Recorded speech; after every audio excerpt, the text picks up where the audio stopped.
pala, balik na lang yung gift. Hindi, matagal na, ilang years na ako dito, Pastor? Matagal na. 50.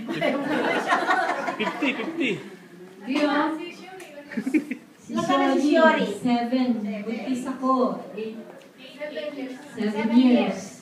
Oh, that's number. Oh, 7 years. Sabihin. Pero, hindi kasama yung call off. Hindi kasama yan. Pero, sabi nga, yung call off, ilang lang yun eh. Buwan lang. Ilang buwan. 5 months yata. 5 months yata yun. Pero 7 years yung, mas logi siya. Yung kato. 7, 5, Pasalamat ako sa Panginoon na umabot ako sa edad na ito, 45. Amen. Sabi nga, 15 sila. Pero, pasalamat ako sa Panginoon na sa mga, wala akong best friend, pero ang Panginoon akong best friend, pero ang lahat, pare-pareho, close sa ating puso. Pag may problema kayo, lapit lang. At sa may mga advice, nandito tayo. Gusto niyo magpa-advise pala.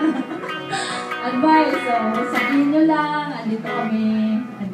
Si Pastor, andito kami. Huwag kayong andito lang kami. Handa kaming, sabi nga, maglingkod, ha? Amen. Pasalamat, nandito kayo lahat. Salamat din, nagkita-kita din tayo ulit. Basta pasalamat talaga ako sa Panginoon sa edad ko karon. Amen. Isa pa pala, pasalamat na ako na lakas. Sabi nga, pag nag-edad pala ng 45, sabi ko kay Ate Erna kanina habang nagluto siya ng sign. Bakit pala Ate Erna, pag nag-edad ka pala ng 45, parang ang dami ng sakit. Oo, nag-umpisa na yung nagluto, di ba? Pagluto, sabi ko, naubos lang kanina nagluto ng yung pansit. Dati, mabilis naman ako magluto ng pansit. Parang mabigat na yung kamay ko. hindi nakagaya dati na pag-ikot ng pansit. Na ako, tulungan mo ako parang nakapoy mo yun. Napagod yung kamay ko.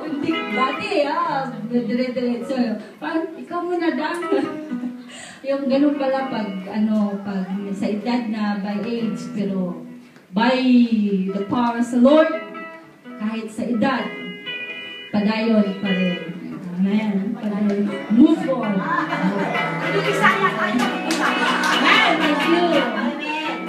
Sabi sa mga kanina, pag may problema, diba, nandito lang kami para magbigay ng advice. Pero masasabi ko lang po, yung advice tungkol sa paano kaya ako magkakapera? Paano kaya ako, di ba? Kailangan ko pera kailangan ko advice. Huwag mo sa akin. Amen. Amen. So, totoo po na Sister Maria ay isang kadamit-gamit sa iglesia at talagang isa siya sa mga haligi. No? At kagaya ng kanyang, gaya din ng kanyang asawa. Kahit hindi siya member, o member siya, dahil member si Sister Maria, ibig sabihin ko, kahit hindi siya nakakadalo, pero nananatili yung asawa ni Sister Maria, na naging haligi rin ng ating iglesia. Amen po ba?